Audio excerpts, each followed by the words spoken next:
चारों तरफ लोग बीमार पड़ रहे थे और सैकड़ों की संख्या में मर भी रहे थे। सरकार के पास इस नई बीमारी का कोई इलाज नहीं था। इलाज तलाशा जा रहा था, पर डॉक्टरी समुदाय के सबसे बड़े संगठन की राय थी कि जब तक इसका टीका यानी कि बीमारी को मारने वैक्सीन ना बन जाए, तब तक लोगों को घर में ही रहना होगा और किसी के भी संपर्क में नहीं आना, क्योंकि ये बीमारी छूने और हवा के जरिए भी फैल सकती है। घरों में बंद रहने के कारण अमीर लोगों पर इसका आर्थिक रूप से ज्यादा असर नहीं पड़ा, परंतु गरीब लोग आर्थिक रूप से कमजोर होते जा रहे थे और जो पहले से ही आर्थिक रूप से कमजोर थे, उनके भूखे मरने की नौबत आ गई थी। सरकार लोगों की भलाई में सभी जरूरी कदम उठा रही थी, परंतु इन बिगड़ते हालातों पर काबू नहीं कर पा रही थी। पूरा देश आर्थिक व सामाजिक रूप से कमजोर हो रहा था। ये हाल केवल एक देश का नहीं, बल्कि दुनिया के सभी देशों का था। सभी देश यह जानना चाहते थे कि ये बीमारी प्राकृतिक है या फिर किसी के द्वारा रचाई गई साजिश।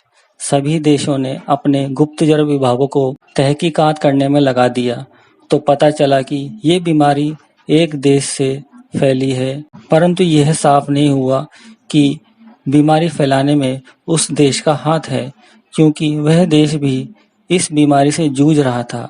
बाकी देशों की तरह उस देश में भी आर्थिक व सामाजिक काफी नुकसान हो चुका था और वो देश भी अपने तरीकों से इस बीमारी से उबरने की कोशिश कर रहा था, परंतु उस देश का दूसरे देशों के साथ जानकारी साझा न करना और भूतकाल में किए उल्टे सीधे प्रयोगों और बाकी देशों को धमकाने के कारण बाकी देशों का उस देश पर विश्वास खत्म हो चुका था और सभी देशों की राय उस देश के खिलाफ थी और सभी देश अपने यहाँ हो रहे आर्थिक व सामाजिक नुकसान का दोषी उसी देश को मान रहे थे और अब उस देश को नुकसान की भरपाई का नोटिस भेज दिया गया और भरपाई न करने की सूरत में उस देश पर हमले की कार्रवाई की चेतावनी भी दे दी गई, परंतु उस देश ने सभी आरोपों से इनकार करते हुए नुकसान की भरपाई की बात सिरे से नकार दी और बाकी देशों ने पब्लिक का ध्यान बीमारी से हटाने के लिए उस देश पर कार्रवाई के आदेश दे दिए और अपने यहाँ हो रहे पब्लिक की भलाई के काम बंद कर पब्लिक के टैक्स के पैसों से बने हथियारों से उस देश पर हमला कर दिया। युद्ध कई दिनों तक चलता रहा और सभी देशों का आर्थिक नुकसान बढ़ता गया।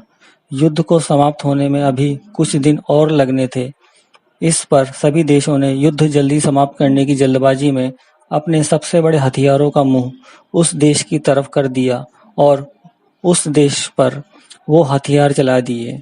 जब यह जानकारी उस देश को मिली, तो उस देश ने अपना अंत नजदीक आते देख अपना सबसे बड़ा हथियार बाकी देशों पर चला दिया और अब सभी देशों के हथियार अपनी म्यान से निकलकर हवा में थे, नीचे धरती की तरफ बढ़ रहे थे और कुछ ही पलों में उन हथियारों ने पूरी दुनिया को राख में बदल दिया और सभी देश नक्शे से साफ हो गए। पूरी दुनिया काली की मोटी परत से ढक गई थी। चारों तरफ अंधेरा छा गया था। दिन में ऐसा लग रहा था कि रात हो गई है। कहीं कहीं से सूरज की रोशनी छन छन कर आ रही थी, तो उसमें से कालिख के मोटे उड़ते बादल और तबाही के मंजर के अलावा और कुछ नहीं दिख रहा था। कुछ बड़े हुक्मरान, जिन्हें शायद इस तबाही का पहले से ही अंदाजा था, वो धरती के अंदर बने बंकरों से मुंह पर गैस मास्क लगाए बाहर आए और काली पड़ चुकी धरती की राख हाथ में उठाकर सोचने लगे थे कि ये हमने क्या कर दिया। विशेष बात, लड़ाई या युद्ध किसी समस्या का हल नहीं हो सकते। दोस्तों, कहानी कैसी लगी हमें कमेंट सेक्शन में ज़रूर बताएं।